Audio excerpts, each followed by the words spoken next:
Good morning, everyone, and welcome to the Corporate Services and Economic Growth Overview and Scrutiny Committee this morning, Monday, 2nd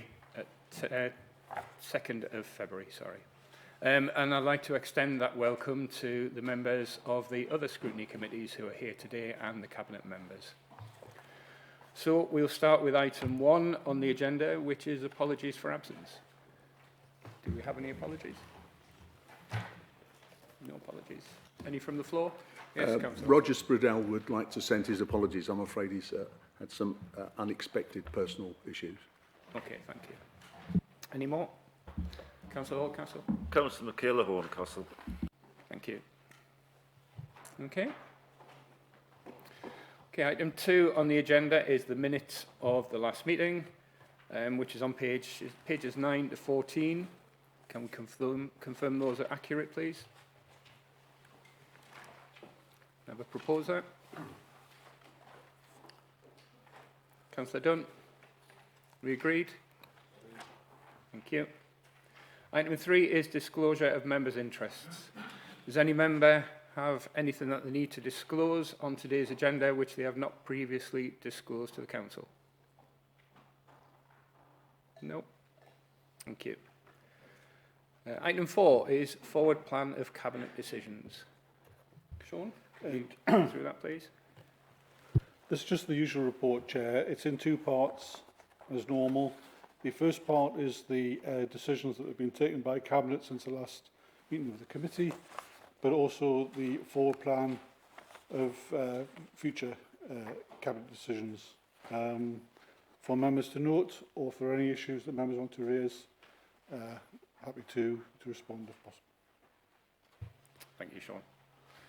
So item 5 on your agenda is a draft budget 26-27, a medium-term financial plan, pages 23 to 212, and I'm going to pass to the Leader of the Council to introduce that. Thank you. Thank you, Chair. Thank you for asking us to attend this joint scrutiny committee. All the Cabinet are here, apart from Councillor Wearmouth and Councillor Patterson, neither of whom can make it this morning, but they are here to answer any questions there may be on their own particular portfolio area. Councillor Oliver is here because he leads for us on finance, and I'm going to ask him in a minute or two to just run through that area that seems to be causing a little bit of confusion, which is around how much we have actually had for the next 3 years, not what is termed as spending power, but what is termed as actual pounds, shillings and pence that are coming into the council. And hopefully that will explain the true position of where we are and why this budget has been particularly difficult. All of the budgets that I've ever been involved in, whether in opposition or in the administration, have always been difficult. County councils across the land want to do more. We have, in this council, a great deal of ambition and commitment, and I know that you all share that commitment and ambition to make sure that we do the very best we can in whatever area it is, whether it's an economic development like delivering business and jobs opportunities, or whether it's providing value for money so that people in Northumberland feel that council tax does get them more than they would normally expect to get. And finally, to do our part in tackling the inequalities that exist in Northumberland. We can't do it on our own and it won't happen overnight.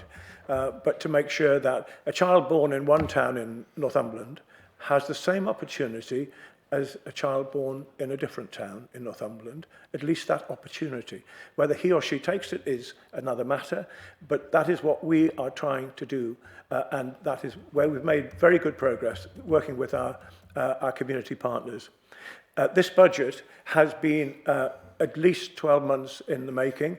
The best element of it has lasted longer than that, but we have taken a series of important decisions over the last 12 months, looking at how we can run an efficient business, because that is, I know what you would want us to do. How can we do that without having widespread compulsory redundancies, which I will not entertain? So we have been working very closely with our excellent trade union partners to see how we might look at the staffing of the council in such a way that the council continues with the strength it has, but that we are doing everything effectively and efficiently, so that council taxpayers know their money is being spent that way. We have managed, through the work that we've done, to ensure that we continue with our 3 priorities. Those priorities are that providing good value for money. So what do they get? What do people get? They get free town centre parking, which will continue. They will continue to get the first hour free at our country parks parking, which is something that a lot of people appreciate very much. We will continue to keep our front line unharmed, protected, and delivering the same level of service that they did last year. And we will continue to make sure that that happens and will continue to happen. So all in all, we have produced a budget that ensures that we continue to do what we have done. We continue to have that same level of ambition and commitment. There will be some downsides. We will need to look at fees and charges because of the inflation that we face, and we will need to look at certain areas where we will ask people to pay a little bit more money. The council tax element of what the council takes is 2.99 if we go to 4.99. You know that the 2% above that goes to adult social care. So we are actually going to be raising the council tax element of it by 2.99 if you agree at council. That's less than the rate of inflation. So that is why with the inflation that we have to carry, the settlement that we've had from the government is, to be honest, very difficult. And we need to be quite clear about what that settlement actually is. So I'm going to ask Councillor Oliver now, if I may, Chair, to just run through this so there is no more confusion. And actually, there's been a little bit of unpleasant language around misleading. We don't want that. So let's see if we can make sure that everybody understands the position. Thank you, Leader. So I'm going to give a little bit of a sort of introduction and do a little bit of context setting. And apologies to anybody that was at the last meeting along the corridor in January, because I will repeat some of the stuff, but not everybody here was there then. I think to start with, I think it's probably worth explaining how the sort of budget is constructed. So we start with the sort of baseline of what we're currently doing, and then we have to add in growth and recurrent pressures and non-recurrent pressures. So basically extra things coming in. We then have to add in inflation, and then we get to a figure and a total amount, and then we have to take off what we receive in funding from government and other sources, and then that leaves a gap. And that gap is the savings or the efficiencies or the cuts or whatever it is that how you want to call it. And that's where the challenge lies. That's where we spend a lot of time, a lot of meetings, trying to sort of find those savings and efficiencies and do it in such a way that has minimum impact on the lives of the residents of Northumberland. So that's been a long process. We started off in the summer when we got the sort of early indications after the Fair Funding Review 2.0 was sort of released. Lots of external bodies made assumptions and calculations were done on how we and all other counties and authorities would fare. Unfortunately, when we got to the actual settlement in just before Christmas, it was kind of worse than the most pessimistic end of the range that we'd forecast. So, having spent 6 months trying to find a whole heap of savings, we suddenly had about 6 weeks to find a whole heap more, and that was quite a difficult process. So I'd like to thank first of all the officers and Jan and Alison in particular, but all of the finance team and all of the senior officers in the other teams and my cabinet colleagues. We've had a lot of quite difficult, quite repetitive. You know, we've had the leader saying, let's just look at this one more time, and trying to go through it and actually get to a balanced position. We've got there, and we think we've done it in a way that minimises the impact, but there have been some difficult decisions to make. On the government funding, there's still a line being, I heard it on television on Sunday morning, where an MP said that you know, we were getting £102 million of extra funding, and the implication was that that was from the government. That just isn't true, and it's a sort of almost a category error. We are getting £13 million over 3 years, and that's, you know, that's in the government's own figures. They're published on the .gov website by MHCLG. We're getting the bulk of that, 9 million plus next year, and then in the following 2 years, it's a much smaller amount. To put it in some context, our annual inflation rises are £23 million, and that's without any growth, without any pressures, without all of the extra demands of SEN and adult social care. So, you know, just £23 million a year to stand still, which is, you know, getting on for 70, well, it's over 70 million over 3 years. We're getting 13 million. So the 102 million was actually a 5-year figure, not a 3-year figure. And 83% of that is coming from the increases in council tax that we are, as an authority, are expected to put on our residents. In the final year of the 3 years, that figure is actually 89. The average over 5 years is 83.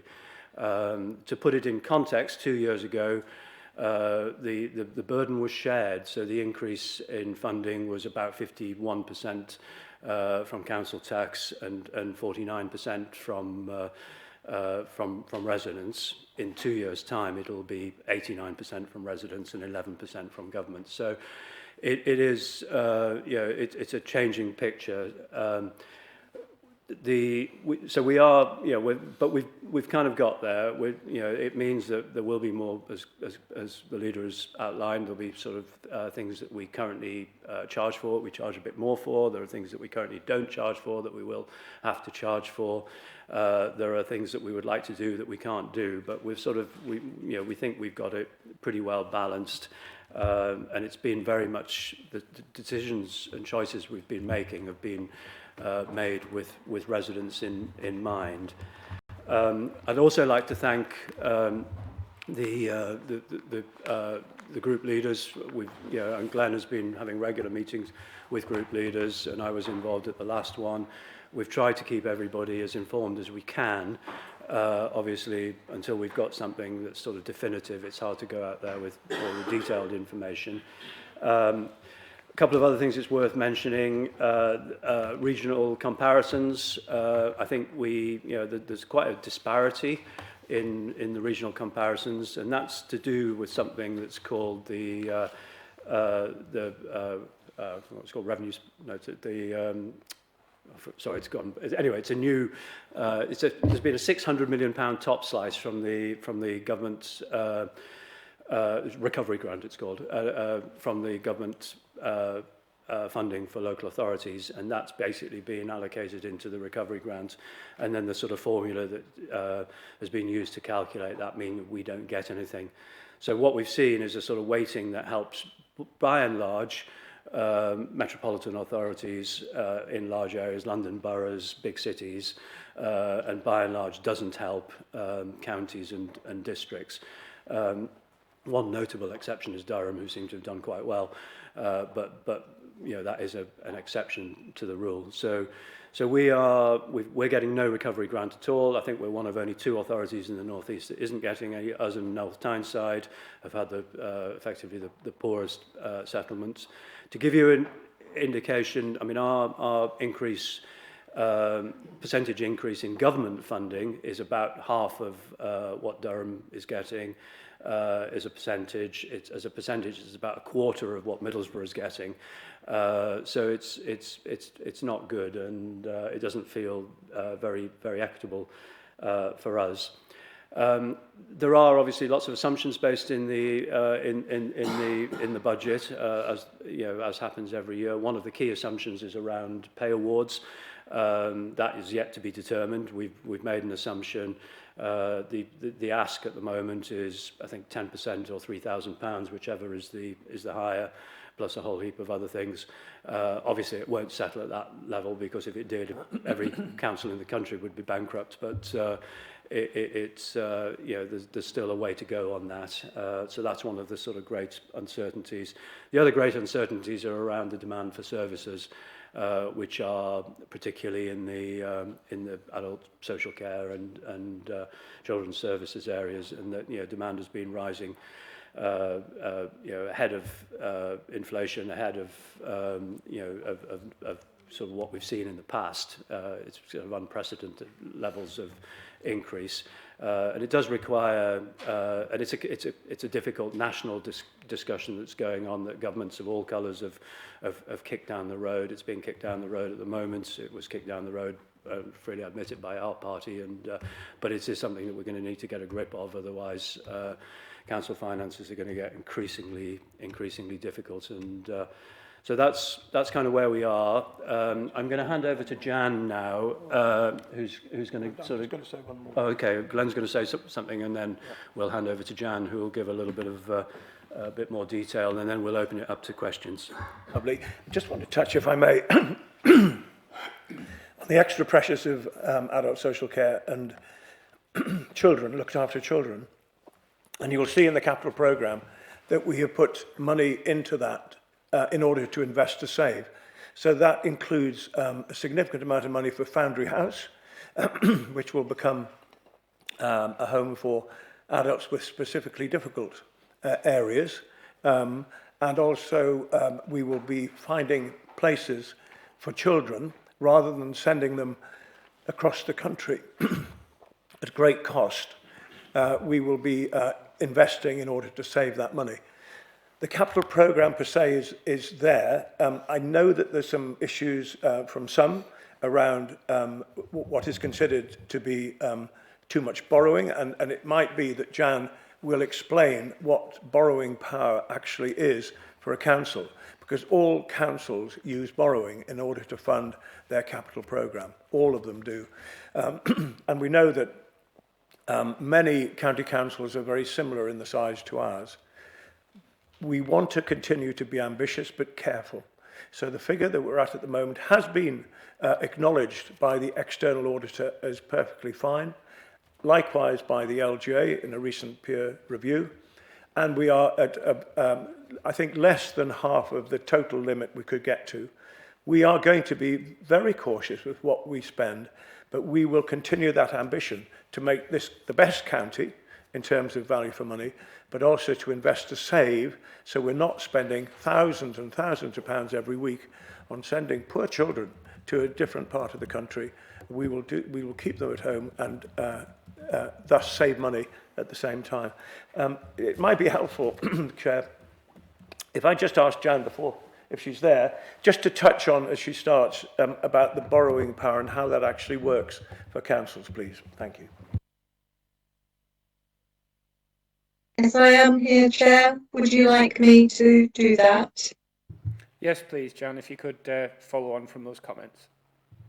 Okay. So, so the council funds its capital programme from a number of sources. There is a summary of the funding for the capital programme in Appendix 15, which I refer members to. So the main sources are capital receipts, external grants, general fund borrowing, general fund revenue contributions, and then revenue contributions from the housing revenue account to fund the HRA capital expenditure. So over the life of the capital programme, which comes to £806 million, £38 million is will be funded from capital receipts, 378 million from external grants, 46.7 million from HRA contributions, and then the rest, which comes to 342 million pounds, is funded from a mix of revenue contributions and general fund borrowing. The capital financing requirement, which is the revenue budget that we need to set aside for repayment of future debt and the interest on any external borrowing, is calculated based on the draft capital programme. In practice, the actual funding mix changes over the life of the programme. So, for example, if we generate more capital receipts, that means that we need to undertake less external borrowing. Similarly, if we get more external grants, that reduces the borrowing requirement. But the borrowing is undertaken as and when we need to draw down external borrowing. So the other factor that plays into this is the amount of cash that we have on hand, and that is in turn in large part due to the amount of reserves that we are carrying, and the council does have substantial reserves. So it's quite a complex picture, but the general fund borrowing is, as things currently stand, forecast to be £330 million over the life of the draft programme. The only way that that external borrowing requirement can be reduced is either, as I've said, to identify alternative sources of funding, which we're continually doing anyway, or to reduce the size of the programme. And I think the other point to make is that the council's level of external borrowing is dynamic, so it changes on a day-to-day basis.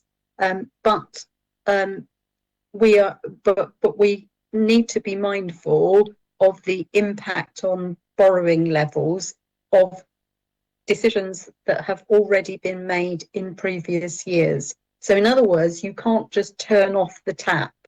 It's not as simple as that.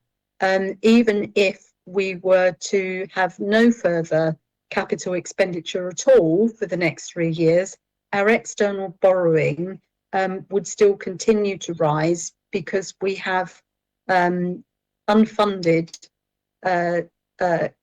commitments which have already been entered into in previous years. Unfunded in the sense that we have not yet drawn down the external funding because we are using our internal balances in order to defer that external fund borrowing as long as we possibly can.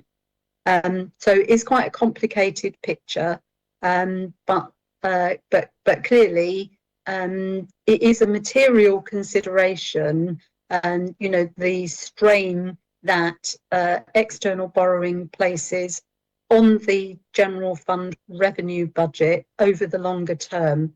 What I can say as Section 151 officer is that the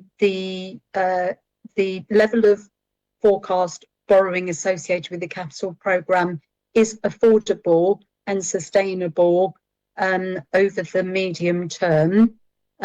What is going to be increasingly difficult if there is no further government funding that becomes available at the end of this 3-year NTFP period, and we are expecting there to be another reset in 3 years' time of the funding distribution, and obviously the quantum may change as well. At that point, I think we will need to consider very carefully how we can continue to sustain the necessary investment via the capital programme that's required for the council to have an effective operational base. And when I say that, I have in mind things like we have to maintain our operational buildings, our depots, our offices, all of our other property-related infrastructure. We have to maintain our vehicle fleet, gritters, vehicles that are needed for refuse collection and a whole host of other purposes, and also, to maintain our wider estate from a health and safety perspective, both for our employees and for service users. So there will always be a requirement for the council to invest in those things. I think increasingly the focus will be on making sure that we're able to do that, and we will have to be quite creative about how we generate capital receipts and attract grants and other funding sources in order to be able to sustain that capital programme. So it's a longer term challenge and risk, but for the next 3 years, the draft proposals that will be brought to Cabinet and to Council demonstrate that this capital programme is affordable. So I'm not going to say anything more than that, Chair. I hope that's helpful in terms of explaining sort of some of that broader context for the capital programme. Okay, thank you, Jan. Nick, did you want to add anything more after that? No, that's very helpful, Jan. Nothing else you want to say on the sort of general context setting, is there, or? No. Okay. So we're happy to take questions. Okay, thank you. Just before we move to questions from members, just to remind you that as scrutiny, we're here to review the reports and seek comments and ask for clarification. And just to remind you as well that this is a draft report which goes to Cabinet tomorrow. So from that, do any members have any questions that they would wish to ask? Councillor Robinson. Right, I've got a few questions, but I've got a main question, and it's about something you've mentioned extensively there, and that's the debt figures. Last year, the debt seemed to be about 840, something like that, 840 million, which I thought was quite high. Clearly, it's going to go up. I was concerned at the audit meeting last week, which I'm one of the nerds that watch this stuff, so because I like to know what's happening in my council. We need clarity, because you couldn't even tell us the debt figure at 31st of March this year, 31st of March next year, when there's budgets in effect. Now, there seemed to be some confusion whether it's 940 this March or 998 million pounds this March. So I'd like some clarity on that. When the meeting along the corridor there, Nick, when asked about that, there was, in the debt repayments, there was figures put aside to repay the principal as well. So what I'm asking is, why aren't we repaying the principal on maturity instead of rolling it over, which we seem to be doing more and more of? We're told that, Jan's just said it, as part of the day-to-day operations, we're looking to use internal funding rather than external funding wherever possible. And we've been doing that a while to keep obviously to keep the debt down. That has reached the end of the line according to this report. So that's another reason to be concerned about the debt figures. What I'm really concerned about, though, is capital finance requirement. £108 million extra next year. And what really concerns me is the increased borrowing authorisation limit. Now, last year you justified the 800 and odd million debt we had by saying government said you could go up to 1.2 billion, except we're going to hit 1.2 billion next year. and you want to raise that authorised limit from 1.75 next year to 2 billion the year after. So it gives a picture of an increase in debt pile. You're increasing the authorisation limits, and the only reason seems to be now to increase the debt. I think Jan might have answered my specific question about this year's debt. Where is it? Where's it gone? I want to know why there's a huge jump in it and why we seem to be projecting forward rather than doing something about it. Thank you. Thank you, Malcolm, and as always, a very good, very detailed question. I think the first point is that there was some confusion in the meeting on Wednesday, and Jan and I have spoken about that afterwards, and I think it was just talking about different figures. So what the core question, which was a very perfectly reasonable question that Councillor Lambert was asking, was why did a report earlier in the year show a year-end outturn of borrowing at a certain figure, and then a later report show a different year-end outturn at the year-end. And that, in essence, is the whole point of those year-end outturns reports, because it is a completely shifting picture always, and particularly in regards to the capital programme, it shifts more than it does for most revenue, because much of our capital programme is built up of big capital projects.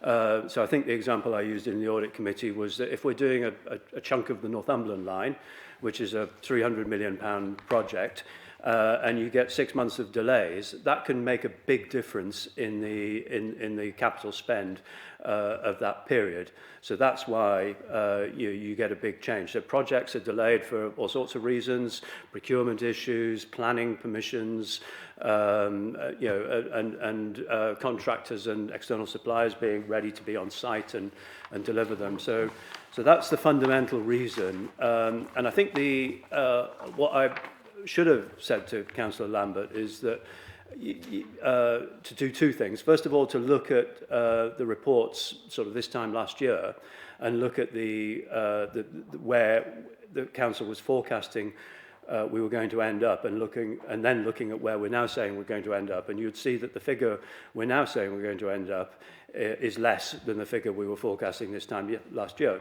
And that's because of the point that Jan's already made, which is that you have to base the borrowing requirements on the capital programme and the timing of the capital programme.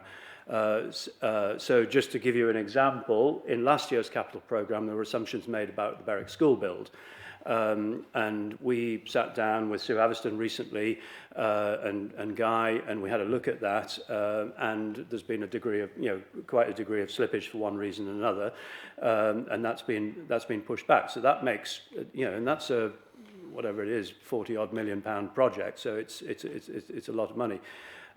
So there is inevitably slippage every year. The 8 years I've been a councillor, I've never seen the council's borrowing get to anything like the level that has been forecast. But you have to forecast prudently, because if everything did come in on time and you hadn't based that in your forecast, then you wouldn't have the revenue costs set aside to pay for it. So that's just the way it works. So I think the key measure is to look at where we're at against our authorised borrowing limits, and just make sure that we're doing things prudently.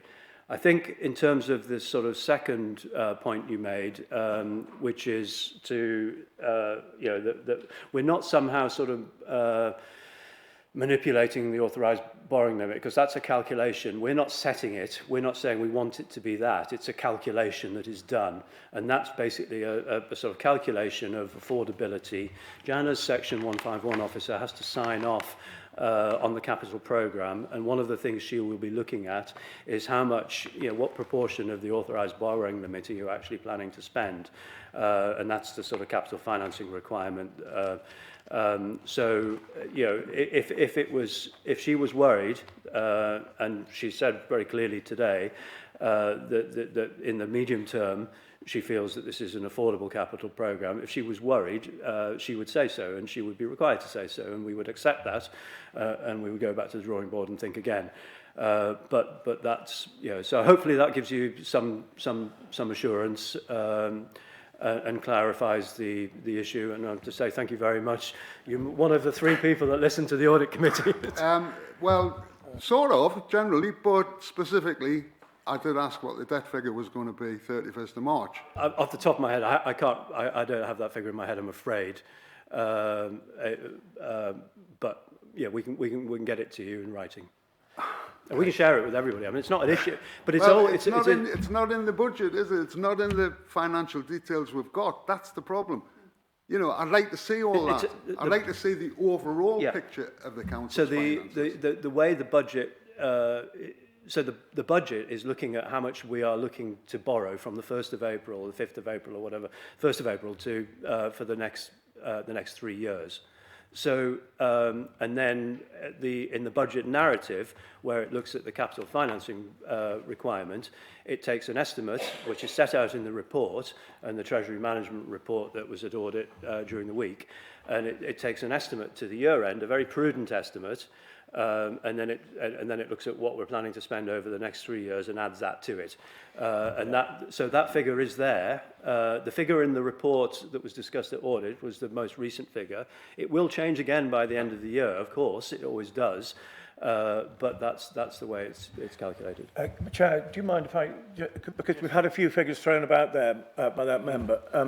It might be helpful for Jan just to clarify those figures, because we wouldn't want the press to pick up things that weren't true, would we? Chair, Appendix 19 to the draft budget report, which is in front of members, is the Treasury Management Strategy.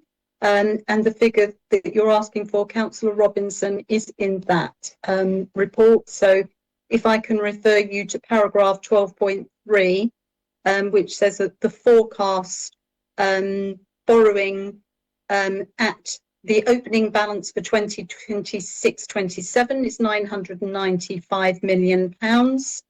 And because that's the opening balance for 26-7, it's also the forecast closing balance for 25-26. Councillor Lambert's question was about why the forecast borrowing at the 31st of March 26 had gone up from the earlier report to Audit and Standards Committee, and the reason for that was because we were bringing forward borrowing from that had been planned in later years to take advantage of market conditions.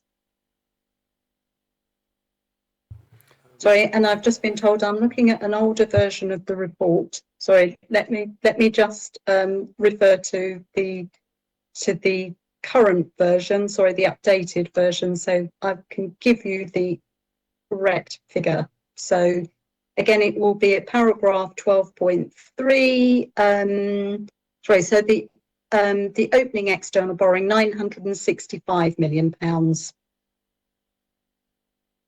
So that is the figure that we are forecasting at the end of this financial year. It becomes the opening external borrowing figure for the following financial year, and then the closing external borrowing figure, £1.1 million. Sorry, 1.1 billion. That's exactly what I've got So the increase, down, John. 964. Next year correct. it's 1.1, and then year after that's 1.2. Now, that 1.2 Yes. would have breached our borrowing authorisation limit last year. What I'm saying is, in a couple of years, we're asking to increase the borrowing limit, and we're already breaching what would have been last year's borrowing limit. So there's a condensation of financial aspects which we really need to get on top of. Okay, so there are two borrowing limits which are set out in the Treasury Management Strategy. The really significant one is the operational boundary, because that's where we expect our that sets out the range within which we expect to actually undertake borrowing, and and in practice, because we manage our borrowing very closely on a day-to-day basis, we very rarely come anywhere near to that operational boundary. So this is the this is the capital financing requirement, which is which sets out that long-term funding commitment. In practice, as I think Councillor Oliver has already suggested, if you go back and look at and compare the actual level of external borrowing with the operational boundary, the external borrowing is always significantly below that. And the calculation does change, as the capital programme itself changes, in terms of spend profile, for example. So it's dynamic. Of course, as we invest and the long-term borrowing requirement increases, the operational boundary within which we undertake treasury management activities will also increase. That's just a fact. You'll see that there is a really strong correlation between the capital financing requirement, the external borrowing forecast, and the operational boundary, which is authorised and within which we operate. You understand now, Councillor Robinson? Or does that... Okay. Is there anything you wanted to add, Councillor? No, nothing at all. Thank you. Thank you, Jen. Next question, Councillor Dunn.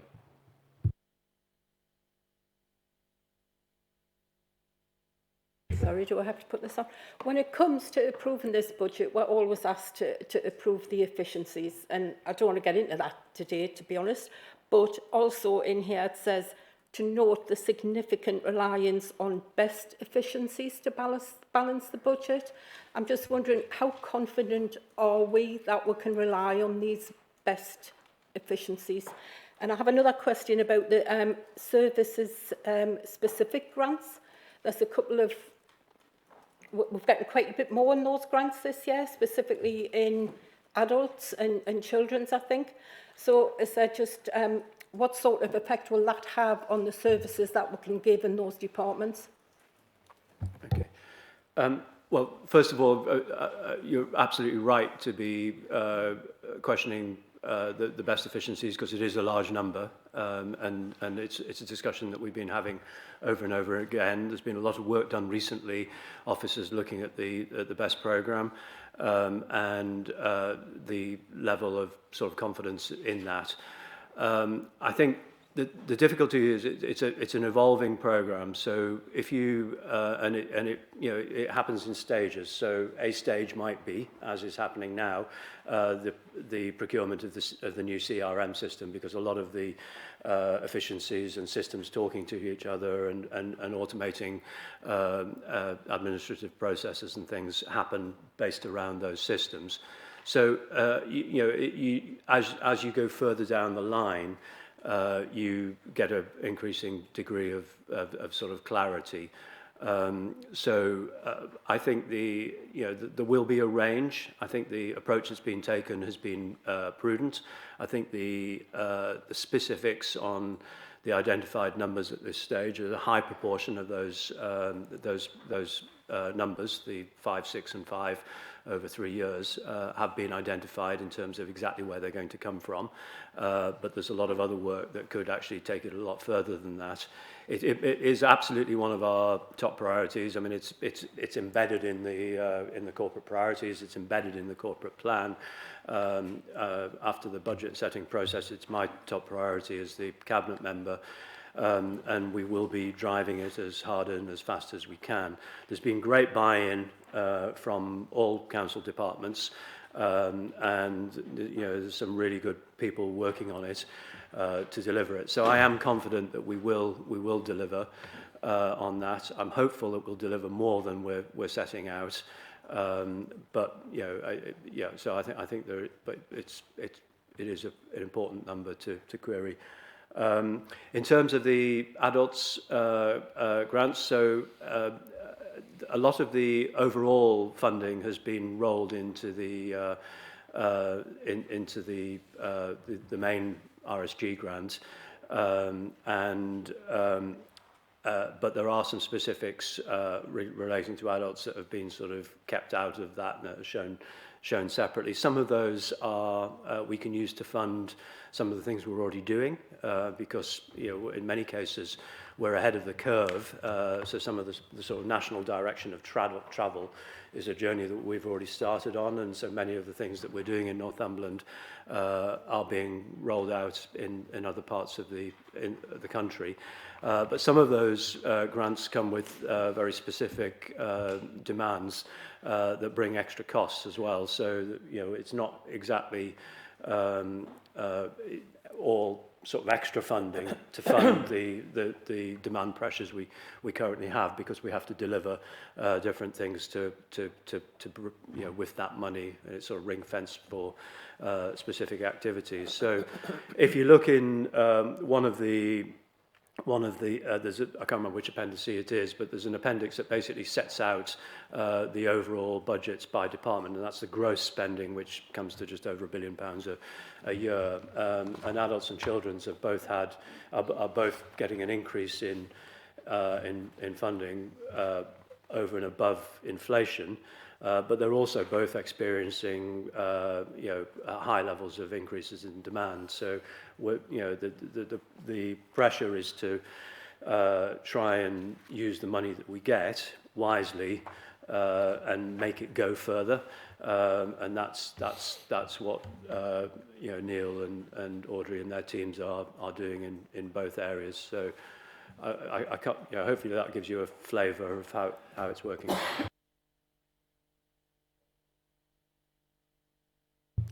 Councillor Dunn, does that answer your question? Yes, thank you. Thank you. Okay, Councillor Oakley. Hi, I've got a couple of things. Firstly, I just want to say that I think it's a brilliant thing that we are building residential homes within our county. It's not just financial saving, actually it's for the well-being of the children. And I think anything that we can do to keep children within their own county is to be commended. So, brilliant work on that. Thank you very much. Do we know how many places that might create by doing that? And then my second question is, I noticed on the Berwick Partnership Schools, when I looked at last year's figures, there was no external funding, but I noticed in 27-28 there's 11.7 million of external funding. What is that, and how is the reorganisation of that being funded? Thank you. Okay, I'll take the second bit, and then and we might ask for Guy to come in as well. I think first of all, there's been an exercise done to look at the sort of dilapidated state of Berwick High School, and I think we and the government are in agreement that there is £13 million worth of expenditure that needs to happen to turn that school into a sort of a semi-decent state. Obviously, we've made a commitment in previous years to build a new school. So what we're saying to the government is that you need to put your hands in your pockets, give us the money that you otherwise would have had to spend on repairing the school, and make that a capital contribution towards the overall cost. Which has happened in the past. It happened in Hexham, and I know that Guy, as cabinet member, has been working with the school trust and with the member of parliament to try and make that happen. So what I'm hoping we'll see is all three parties coming together, working really closely for the benefit of the people of Northumberland, and delivering that external funding that we need to make this project, the success that I'm sure it'll be. Is there anything you want to add, Guy? On the question about the children's homes, well, I welcome the comment that it's a good thing, because in Councillor Oakley's ward we've got the Pegsworth home, which has proven to be a great success. On the actual number of beds, that's a difficult question because it changes all the time. So we may have a proposal to buy a house in Alnwick where we would put 3 children. It gets knocked back for planning reasons or whatever, and then we have to look again at another place. So it very much depends on the local demand. A lot has been said today, and the leader said it about we save money by not sending the children away. We do send money on that, but really it's about the private firms' profit share not being part of what we're paying. So, for example, some children with particular needs costing between 10 and 40 grand a week in a private placement, but by bringing those services in hand and using our own staff, there are significant savings to be made. So, like you say, it's good for the budget and it's good for the children. If I could just make another point, as a point I made, I think, at one of the previous meetings, is that we as councillors can all play our part in this, because when a planning application comes in our ward to build extra children's care facilities, obviously there will be occasions where we feel it's not appropriate or it's not safe for those children or other people.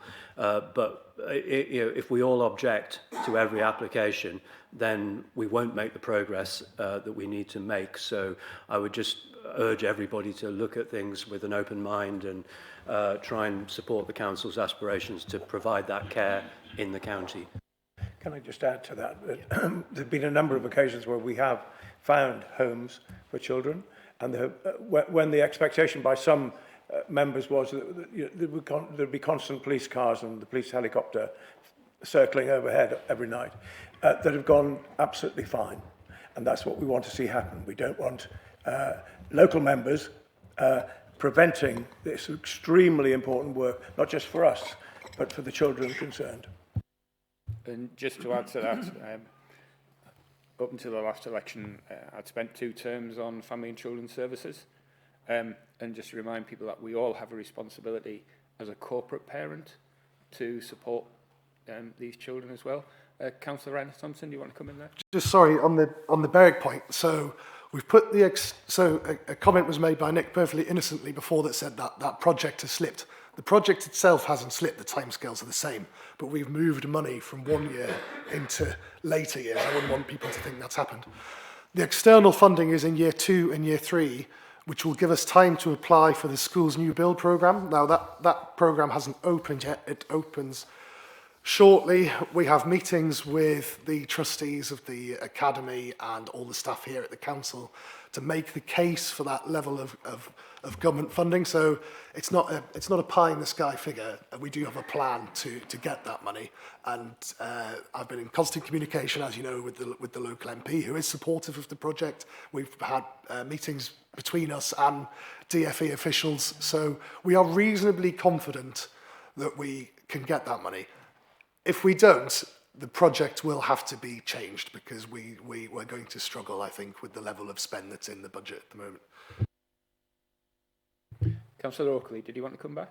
I did. Just about the children's homes, really. You know, in my ward we've got 2, and honestly, I think it's about county councillors ensuring that they've got good relationships with those homes, and actually organisations within the ward to try and make sure that those children are integrated into, you know, the community that they live in.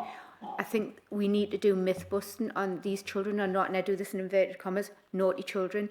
They're children who've, you know, experienced significant trauma, and what they need is understanding and support from everybody in the community. Thank you. Well said. Next question, Councillor Taylor. I just wanted to come back on what the leader and Councillor Oliver was saying about the care homes for the children. I've had a number of requests in my ward, which has been some have been pushed back, some have been gone through.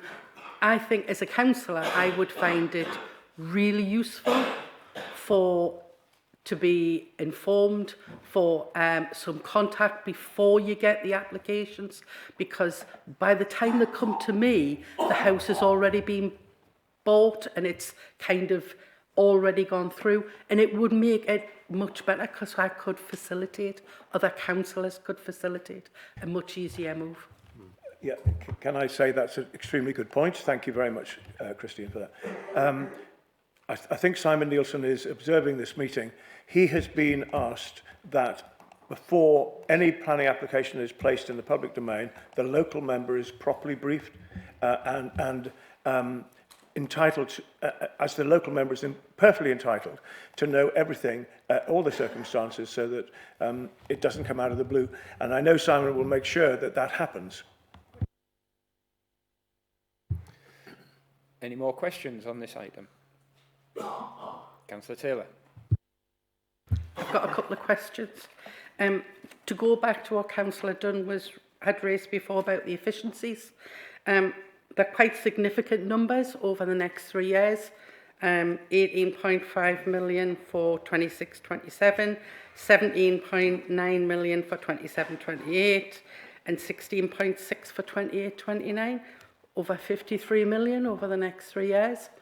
If we don't achieve those efficiencies, are we looking at borrowing to make sure that we can still meet the budgets? What will happen? Well, the long and short of it is we have to achieve those efficiencies. We're not going to borrow you can't borrow for fund revenue expenditure. There are things you can do with reserves as a short-term measure, as a one-off, if it brings but again, that would only be used in extremis, and if there was a good rationale for doing it. So the reality is that the efficiencies need to be delivered. I mean, like all budgets, there are all forecasts. They're either lucky or wrong, and you kind of get there'll be other things where we've made prudent assumptions and we don't actually spend that money that can be offsetting. But the way the process works is it's monitored through the year. If a particular department has put something forward as efficiency and isn't able to deliver it, the starting point would be to ask that department to find equal and equivalent efficiency somewhere else within its spending. In recent years, we have had overspends, particularly in relation to social care, but there have been underspends in some of the sort of corporate costs, and that have sort of effectively that one has offset the other. But it's fair to say, as demand keeps rising, the room for manoeuvre, the sort of comfort margin, if you like, is getting smaller and smaller. So we have to really keep a close focus on delivery. But the starting point is we have to do it. Could I just add to that the problem that all councils face, county councils face at the moment, around the issue of SEND children, who are just as important as any other mainstream child, but cost us a lot of extra money, at adult social care, because the demand is rising, and in both. And I'm not going to make a political point, because I think this it's not really something that's just happened. This has been building up for some time. And I am disturbed, actually, that we see no real prospect yet of any change in funding for SEND pupils. And we see no change at all in adult social care funding, because the Baroness Casey is doing her commission, and it's not due to report until 2028. So it is a serious issue. Last year, I think it was 9 million that we had to find from other departments in order to fund the SEND spend. We just are really keen that all efforts by all members to put this point to government would help us enormously. We have made a budget that we're pretty sure, we're 100% sure, almost, but not 100%, because I'll get picked up if we don't meet it. But within this budget, we are doing the very best we can to meet these new pressures that we've got, particularly in those two areas. And it's going to be up to all of us to make sure that we do our bit to meet those. But it's very, very, very difficult, especially when, as I say, we don't yet have a clear vision for what's going to happen in the future in terms of money. It's also worth adding, the Appendix 9 sets out the growth schedule, which is basically, so we are putting growth into both of those areas, and there's been quite sort of detailed discussions about how much growth. So that's based on forecast increasing demand. So we're sort of putting it in as growth, and then we're trying to take it out again as efficiency. And it's a bit of a, you know, it's a challenging thing for the officers to deliver, but they're sort of determined to do it. So we have put in this figure of growth, but the problem is that whilst we've tackled it really carefully, I can't give 100% that these will be the figures that actually occur, because we just don't know how many clients will arrive for us to deal with. So we're doing our best. We've taken every precaution. As Nick would say, we've been very prudent in what we've done. We're doing the best we can, and we think this should be okay. But you never know 100%.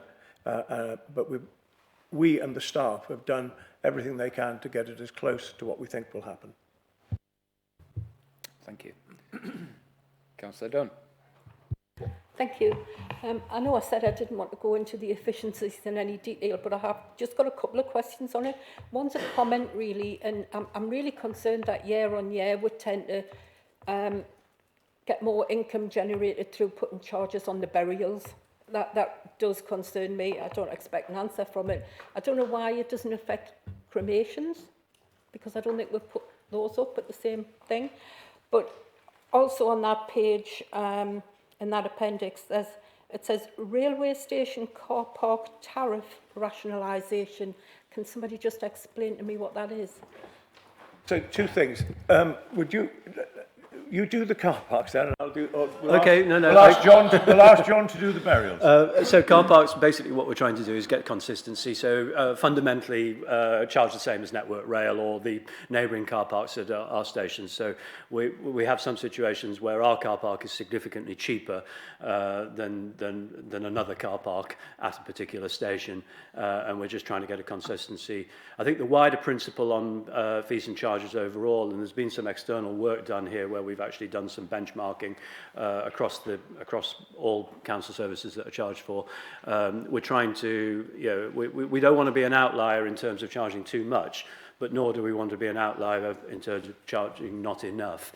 So we start with a sort of cost recovery assumption, and then we look to see what else other people are charging, and where needs must, we have put the charges, or we are proposing to put charges up. And I think that's one of the principles that has underlined the burials stuff. On cremations, I don't know. Maybe it's something that we could charge more for. So if you have a residence permit, I think I'm right in saying that you won't see the effect, because you will have your permit that will allow you to park in that car park. I believe I'm right in saying. But in terms of the burials, could John answer that one? Mark, can you just clarify that point about residence permit, please? I believe the permits are in the chargeable rail stations is for all. So the disc is only for NCC car parks, but not rail station car parks.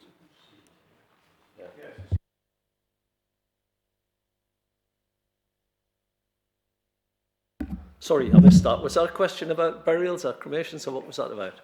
Yeah, we already had a 5% increase in the medium-term financial plan, and this is the extra income on the efficiencies is actually an extra 2% on that charge.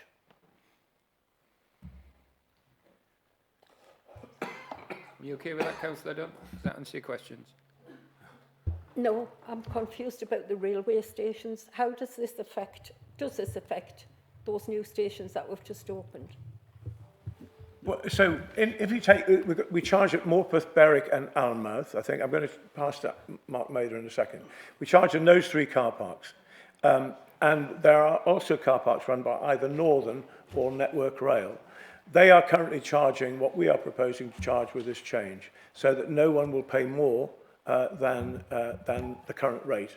Now, of course, it's something we would prefer not to do, but we have got to raise the money to fund all of this work that we're doing here. So, for example, Mark Mather will be announcing the extra money he has got for UNC roads. Now, UNC roads don't just mean rural roads out in the middle of nowhere. They are roads in Pegswood. Some of the streets in Pegswood are U-class roads, I'm sure of that. Certainly in other towns they are. So this is more money that we want to put onto fixing those roads in those particular areas. We've got to charge in order to be able to pay for those. And what we are doing is simply charging what everybody else charges. And they've had the much cheaper rate now for some considerable time. So we'd rather not do it, but we'd rather invest in our roads and make that a priority. Yeah, thanks, Leader. Yeah, just to clarify, the three increases in day charging will be at Alnwick, Morpeth and Berwick. We've balanced them off with Northern Rail, what they charge. The Northumberland line, we don't charge in any car parks, and we only actually own one of them. The rest are owned by the rail provider. And the additional money it is needed. This is how we've done it in benchmark against what the National Rail's going to be charging. So I hope that, and like the leader said, the yearly purchase permit would mean that that's free. It's one purchase for the permit, and then you can use those car parking for the year. And there is some discrepancies. National Rail's charge hourly. We do a day rate to keep that transparent. Thank you. Obviously, then that the Northumberland line remains free. Yes.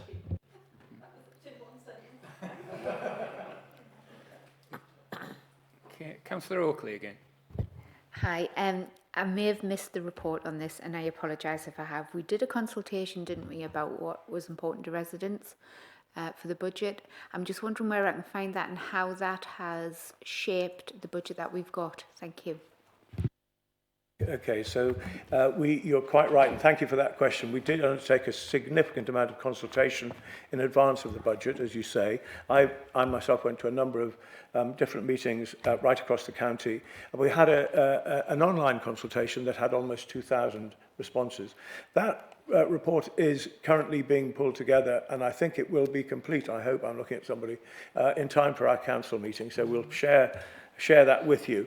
But one of the key things that was coming up is how happy people feel, how comfortable people feel in Northumberland. And the reason for that is everything they see and touch and feel and enjoy about living in Northumberland.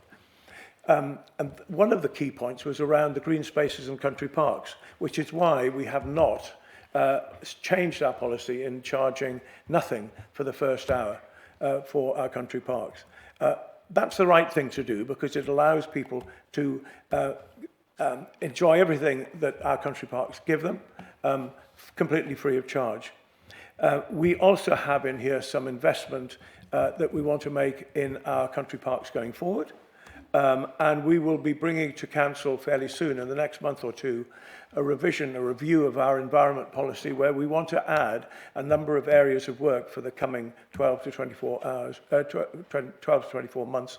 And one of the key points will be around an urban tree policy, because we know that a lot of you that are representing urban areas do have problems about not really knowing what we can do, what we can't do as far as trees in streets and avenues are concerned. So we want to get to the bottom of this and come forward with a tree policy, an urban tree policy. So that's one of the areas within our review of our environment policy. And there will be one or two other things as well that will heighten the ability of residents to enjoy this lovely county. Thank you, Leader. They're all starting to come up again now. I'll go to Councillor Dale first because she hasn't asked anything yet. Just to say thank you very much. I only actually got the papers on Friday night and I haven't read them in time, but I picked up just one or two things. Just rural areas. And I think everybody knows about value for money and rural areas.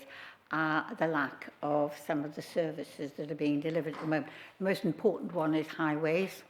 And I have to say credit to Mark Mather, who's actually been very cooperative in actually understanding the real concerns of highways in the rural areas. From its ditching, whatever you do, I'm sorry, you seem to have the bad weather, kills everything off. You have to start again, and it really is a problem. But also in the estates and things, we've now got a problem with the infrastructure breaking down because of the age. And I'm talking about the A695, the A68. They are actually falling to pieces. And that is a big concern to all the residents. So you've got your new roads, and that's been in the capital programme from a long time. They're always in every year. But there's too many roads, and actually we need a lot of capital to actually manage all this. So if you're talking about value for money, when you get out in the morning and you go out and there's potholes here, potholes there, and bless, the officers come in, they fill them up the next day, and 2 days later they're out again. And it is a continual run. So I know Mark is doing his best. I know you've got some extra wagon cleaner and wagon, but they're not coming for 2 years. So the sooner the better. But also we are short of manpower, and that came out very much on the BEST programme about in the rural areas about the lack of manpower. And we need manpower, we need resources to actually do and undertake the work that is required. That's just one thing about just taking out of the budget. The other thing is about the lack of communications in the rural areas, so broadband infrastructure, 4G, people haven't got 4G, and that all adds into the emergency services, not being able to contact people, etc. So I would like to see more resilience, more money built in, so people can get on full fibre. The telephones are going to be cut off. People haven't got 4G, never mind 5G. So there's a big issue there about rural services. There's a lot more about rural services, like the library services. I know there's being a consultation, which is fine. And just one last thing. Can we, Councillor Oliver had this role before, please, Durham will have got more money. It'll got double the amount of people, residents, and totally separate problems. And I think that from what I see, the government, and I haven't gone through all the figures or anything, but it would appear that the government, quite rightly, is actually putting money in where there is a lot of deprivation. A lot. We've got deprivation in our county, however, not as much as Middlesbrough or Durham and a lot of other areas. So I think, we can see there's a fair, or they're trying to get rid of inequality, but I know we've got some, but we could do a lot more ourselves, certainly in the rural areas. Councillor Mather, do you want to pick up on the highways? Yeah, thanks, Councillor Dale. Yeah, I'm really pleased to see that we've been able to secure this funding for the extra £1 million to go into U's and C's. That's not compulsory for a council to do. That's us saying it's the right thing to do to make sure this investment goes in all roads on top of the local transport plan. And you're correct in saying that there is a funding in here for an additional gully tanker and an additional road sweeper, which will be dedicated to highways. That came because of the work that Scrutiny's done over the last couple of years. So that is a really positive step forward. When you're talking about resilience within the highways team, you're absolutely right, and there's a revenue increase in there as well for additional staffing of the new equipment. That only doesn't just help ensure that those vehicles are on the road, gives us greater flexibility across highways when we're looking at winter maintenance and having HGV drivers. But we've listened to the comments, and that's how this budget's been built around, and that definitely came through in the surveys, that highways is very important to a lot of residents, and we want to continue that investment. Thank you, Councillor Dale. The work that there was a lot of work done in scrutiny last year, and you played your part in that, and we've made the case for that investment, and wow, we're delivering on it. So it's good, and it's much needed. I think just to pick up a couple of the other points around connectivity in rural areas, it has improved dramatically in Northumberland over recent years. There are still areas where it's not good, in particular in our area, in the west. There are sort of hot spots or not spots where we need to. We had I can't remember whether you attended, but we had a really good sort of conference when we had all of the key external suppliers that deliver both mobile connectivity and broadband at that.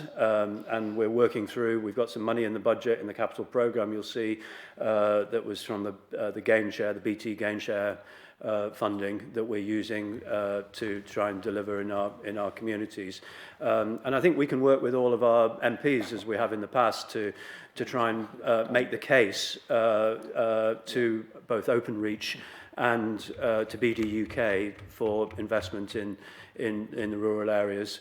But we've got, some parts of our county, I mean, the majority of the southeast is better connected than most areas, but there are areas that we need to deal with. Yeah.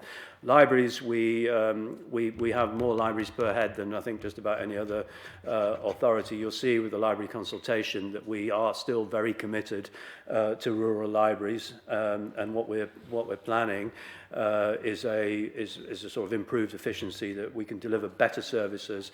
We can also deliver a one-stop shop, so where people will be able to go into a library in a remote rural town or and actually access other council services. So we'll have staff that are trained to deliver library services, but also deliver other services or signpost people to other council services. So I think that is really important. And then the final point on Durham, sorry, he's starting coughing, he wants me to hurry up. But the final point is on Durham, I was talking about percentages. So I know Durham has a bigger population and I know it has a bigger budget, but it is a percentage increase that they're getting that's much higher than ours, and I think we're getting one of the lowest percentage increases of government funding in the northeast of England.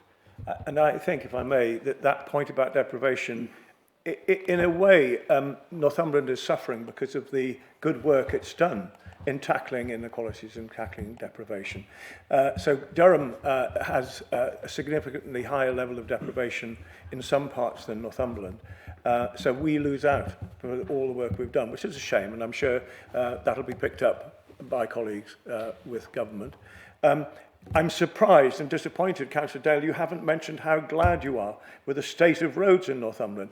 We know, no, and I'm really disappointed because I know all of you have had, let's exclude the last 2 or 3 weeks since the weather came, but before then, our roads are magnificent. And ask any, I would challenge any of you to ask any visitor that's come to Northumberland this last year to say, are our roads worse than where they live? And every one that I've spoken to have all said the roads of Northumberland are marvellous.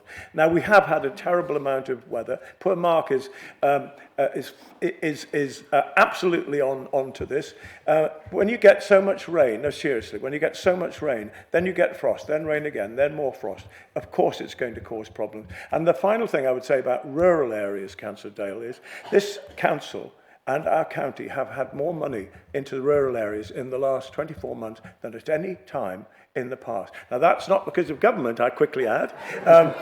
It's down entirely to the work that Northumberland County Council has done with the Mayor and Necker. A huge amount of money has come in. What will that money do? It will create and help rural businesses grow and prosper within the rural areas. And finally, Councillor Riddle has set up a new farmers' forum that will be incredibly important. It will be incredibly important to make sure that farmers have a big feed into this county and will continue to do so. So I hope that's helpful. I will just say, I think Councillor Oliver will remember the area committee where we had our consultation, what the people said about the roads and where the money was being spent in the area, and they were complaining. And which roads were they? It's always true. It's always true that everybody thinks everybody else's roads are better than, which is why when I get a road repaired in my ward, I never put it on Facebook, because every other street in the village will then say, well, what about our road? And it was what the residents said. Farmers' roads. As someone who travels the country for business, I can honestly say that there are many areas throughout the country who could take a leaf out of Northumberland's book because their roads in many towns and rural areas are absolutely abysmal. And I've taken more to travelling by train than by car. I've got Councillor Taylor and Councillor Robinson, and then and Councillor Dunn, and then I'd like to start to move on, please. So Councillor Taylor first, please. Thank you, Chair. To take it back to the capital programme, this is probably just for my understanding. Maybe I'm just not getting something here.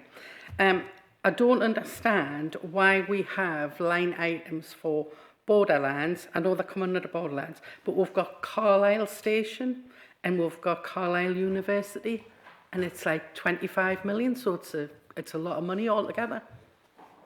That is a bookkeeping process that we have to do because we are responsible for the funding of the Borderlands programme. So it's not our money. We are just simply holding the money for Borderlands, and it will then go from us straight into Carlisle or any of the other Borderlands large bids that are going. So we are what's called the responsible body. We hold the money. We don't spend it. Won't cost us a penny. Sorry, can I just to clarify, we're not paying into it. It's come from Borderlands. We're just holding it, and it's like just a line item in and out. It's a net. It nets off. So basically, the money comes in, it goes out. And in fact, I don't think we actually see it. I think it just goes directly. But I'm not sure about that. But but it's net. It's all externally funded. We're not making a contribution to Carlisle Station. No, that's fine. I just couldn't quite understand why it was there. But thank you.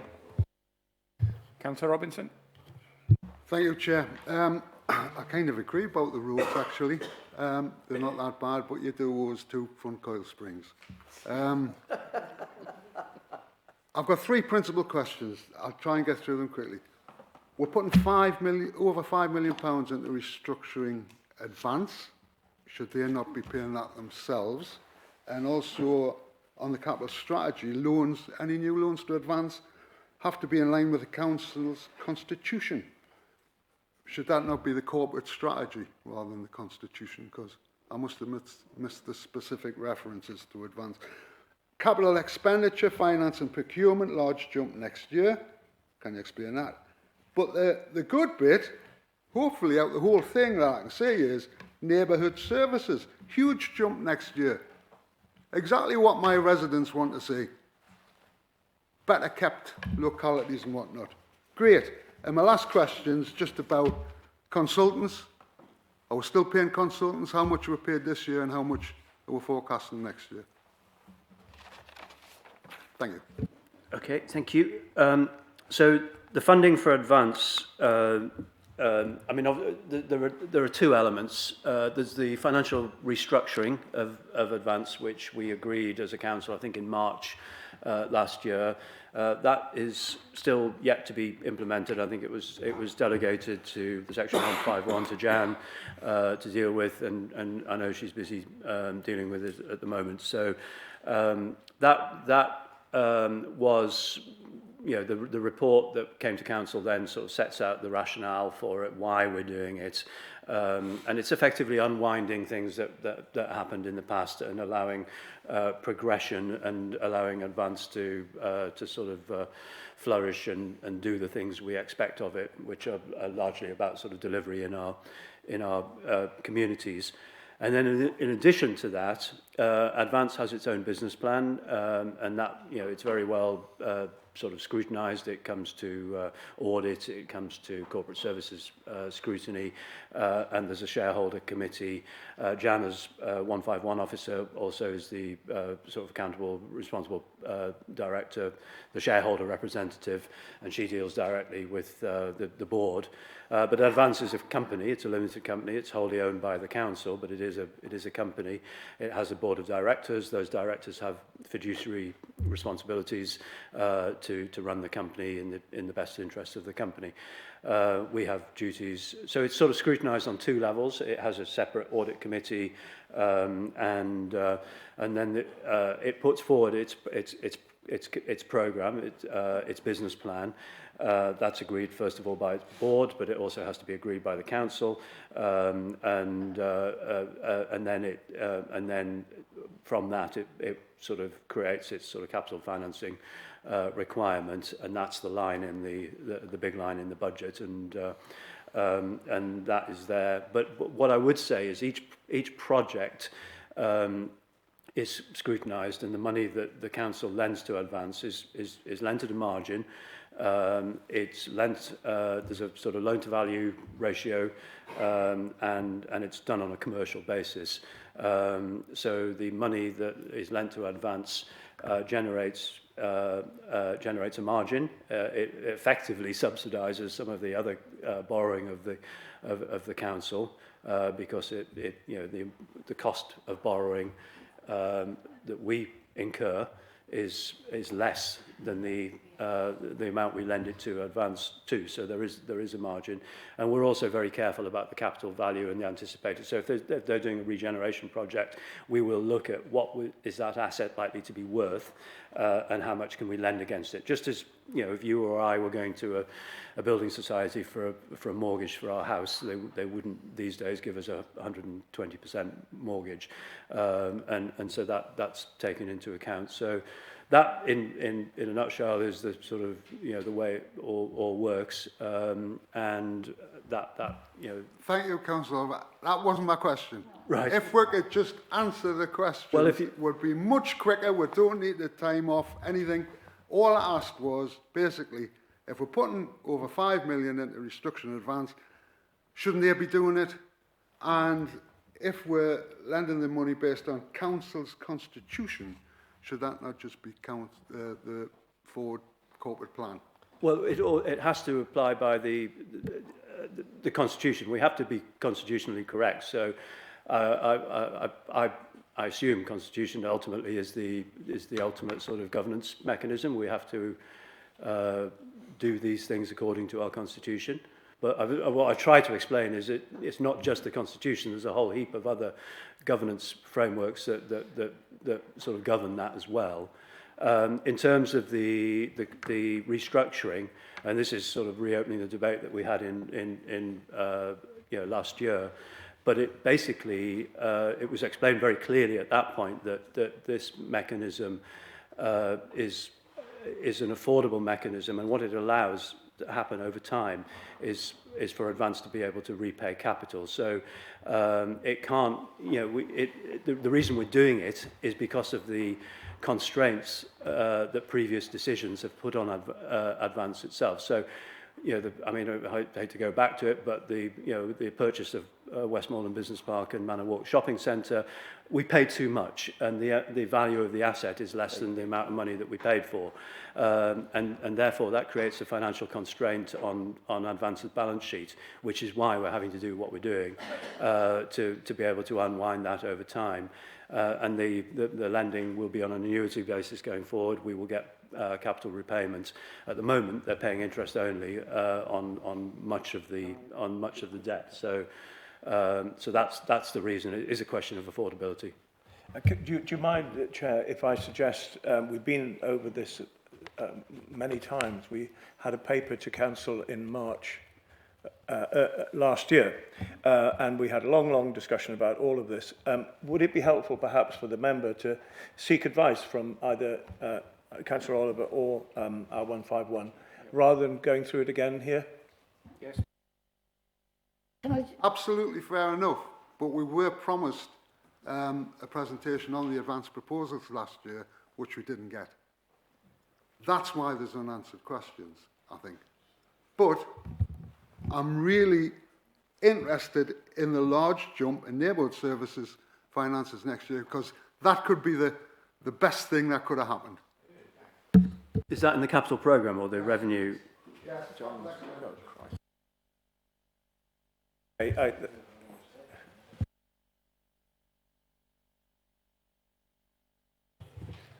Councillor Robinson, have you got a page number there, just so we can all quickly direct to it? I've got a sheet of questions.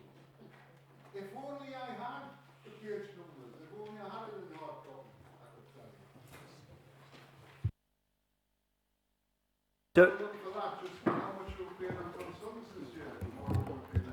I don't know. I can't answer that off the top of my head, but we can get you an answer on that. Well, it just, yeah. You know, we made a decision not to hire consultants and try and keep it in-house. I don't think we ever made a decision. There will be occasions where an external consultant can bring expertise that we don't have in-house, that we will continue to use, but and some of the work that's been done on the BEST programme has been delivered by external consultants working in conjunction with our officers. So I don't think we ever said or could ever say that we will never use external consultants. Councillor, but we'll get you a figure. Councillor Robinson, are you referring to neighbourhood services in the draft capital programme? Capital expenditure, that's what it is. The biggest area is recycling. Yes, by far the biggest area is the introduction of the simpler recycling, and that amounts to over £21 million. So that's one of the big figures. Also within that neighbourhood services area, there's under Mark's portfolio the fleet replacement programme, which is £10.5 million. So I'm not saying that you're going to see a lot of extra people on the ground. That's not what that's about. This is about mainly about recycling. As you know, we went out and consulted about what people wanted to have done with their open spaces and grass cutting, etc. You know, so all of that's included in there, but it's not about putting extra people on the ground. Thank you, Councillor Riddle. I knew I was getting excited and I shouldn't have been. Can I just add that it is something to be celebrated, the fact that we are going to be rolling out a new recycling opportunity, so we should be welcoming it. We are welcoming it. You know, it's the first time in Northumberland that glass will have been collected across the county. So, you know, it is something to celebrate. Right, finally, Councillor Dunn, please. Thank you. Just two really quick questions on the capital programme, the net movement. Right at the end of this appendix, it says, it mentions removal from the capital programme for County Hall refurbishment and Cowley Road depot. I'm just wondering what practical impact that's going to have on those two facilities. Have we come to the end of County Hall improvements, or are we dropping some? Yeah. And vice versa, and the same with Cowley Road. So I'll pick up on the County Hall bit. I think there was a plan to do more extensive refurbishment of other wings that haven't yet been refurbished. There's been a light touch approach taken to that. You know, we're sort of cutting our cloth and so there's just, I think we've just seen, as of it, they're not quite open yet. I think sometime in the next couple of months they'll be opening some new meeting rooms that have been developed in one of the areas, but it's not the sort of level of refurbishment that happened in other parts of the building. And then, so that's the extent of the plan as it currently stands. Cowley Road, I think, we'll pass over to Mark and he'll give you a response on that. Yeah, thanks, Councillor. We did have money set aside for Cowley Road improvements within the facility. You'll have seen recently we're taking very seriously the conditions that our staff are working in, hence the investment in Hexham. And we want to see that right across the county. So part of my role is going around all the depots and seeing if they're fit for purpose and in what direction we need to be going in. So we agreed that the whole southeast really needs a review, and it was silly to spend money on a premise that's just, you know, kind of putting a sticky plaster in. What we want to see is a long-term investment, an improvement for those staff that work in those areas. So that's what we're busy doing and reviewing all sites that the teams work in. Okay, members, thank you for your robust questions and comments, which will be taken forward on the draft plan for Cabinet tomorrow and subsequently for full council later this month. We'll now move on to the next item, item 6, which is budget medium-term financial plan for the housing revenue account. Nick?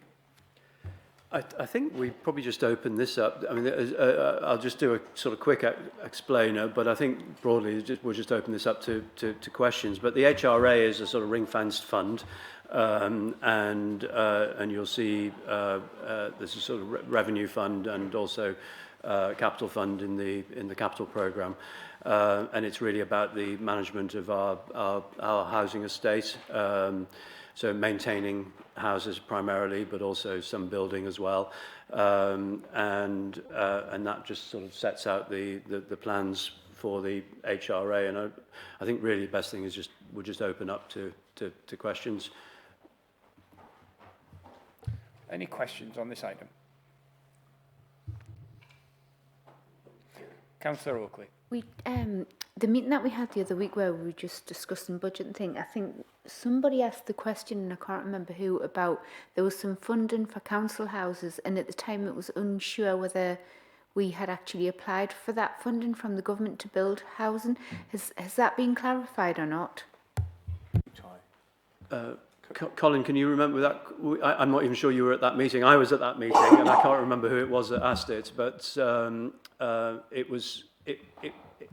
there was an answer, but it was a sort of part answer, wasn't it? Right. Okay. Sorry, I wasn't at that meeting, but I can get you a reply to your question because I obviously don't know anything about it at the moment. Any more questions? Councillor Robinson? I didn't really have a question, but one's just come up there.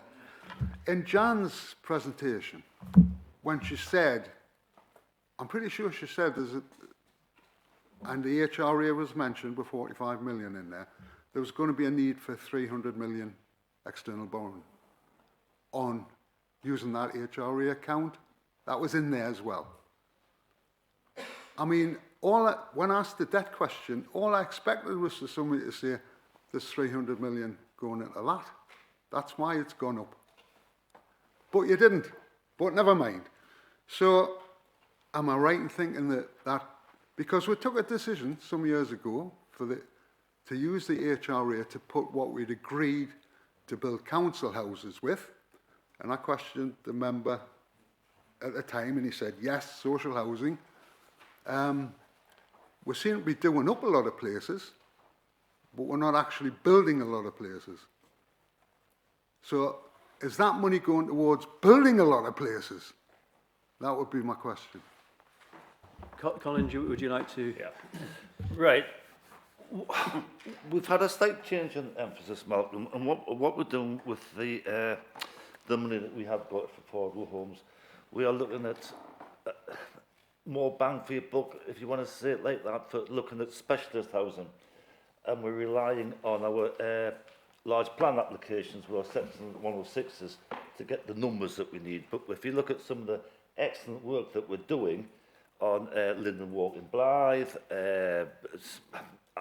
there's a whole list in here. It's all in here, all the things that we're doing. So that's what we're doing. We're concentrating more. We are still buying houses. I mean, in there's some houses we bought in Alnwick, for instance, from a new development. We are doing it that way, but we are changing the emphasis onto specialist housing because there's a great need out there for specialist housing, and I'm sure my cabinet colleagues will agree, and that's what we're doing. But since I'm actually talking, I would just like to, for some of the perhaps newer members here, explain something about this, the HRA, the annual increase every year. It's something we go through every year, and the rent, not just our rents, but the rents for all local authorities goes up by inflation plus 1%. And people might come back, and people do say, and you see it on social media, oh, another 4.8% rise in our rents. 75% of the people in our houses are on some form of benefit or universal credit, and they don't pick up that, the government picks it up. The other 25%, we have a hardship fund, which is decreasing every year because it's been there for the past 3 years. It's very rarely used, but we have a team of housing hardship officers to help people. So for the new members here, yes, it goes up every year, and if it doesn't go up every year, you're in big trouble. Because if you want to say this year, well, we'll not stick it up 3.8 plus 1, we'll stick it up 2.8 plus 1, that money's lost forever.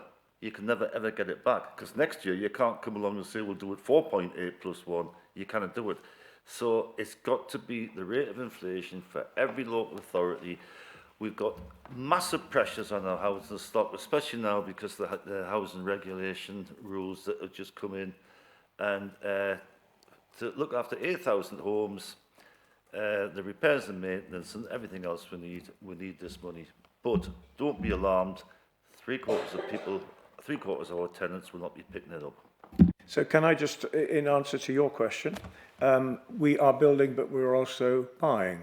It depends where we can get best value. So, for example, in Amble, we have developed some husk housing. We are negotiating to buy some housing in Rothbury.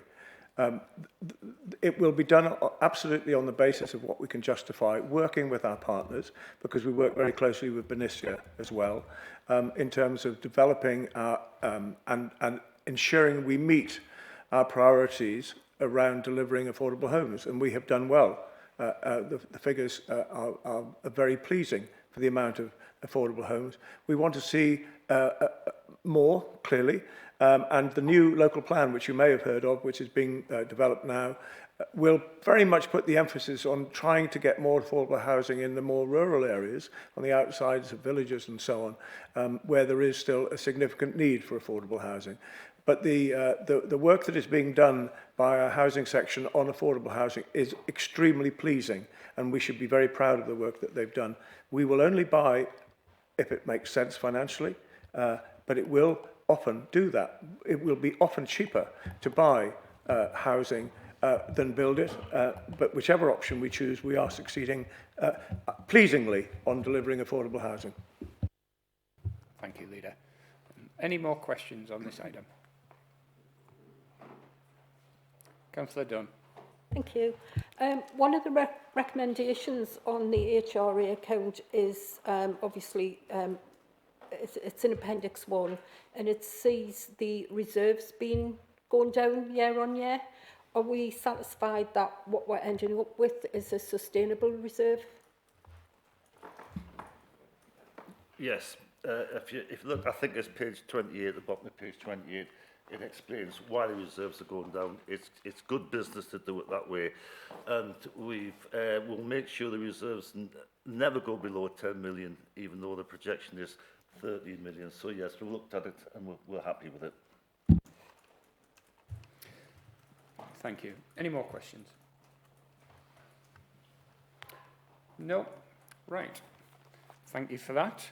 I'll move on to item 7, which is the work programme and monitoring report. Sean?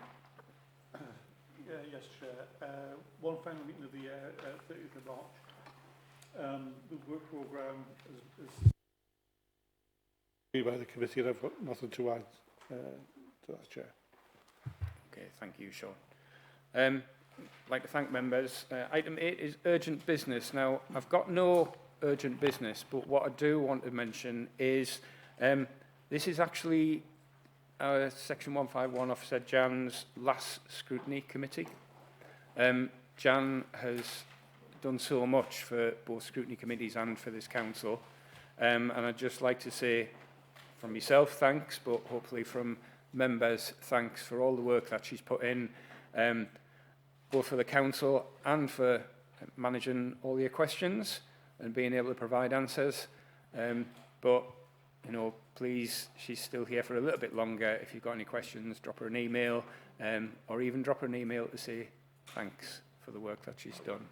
But thank you, Jan, and, you know, best wishes for your future. Well done. Yeah.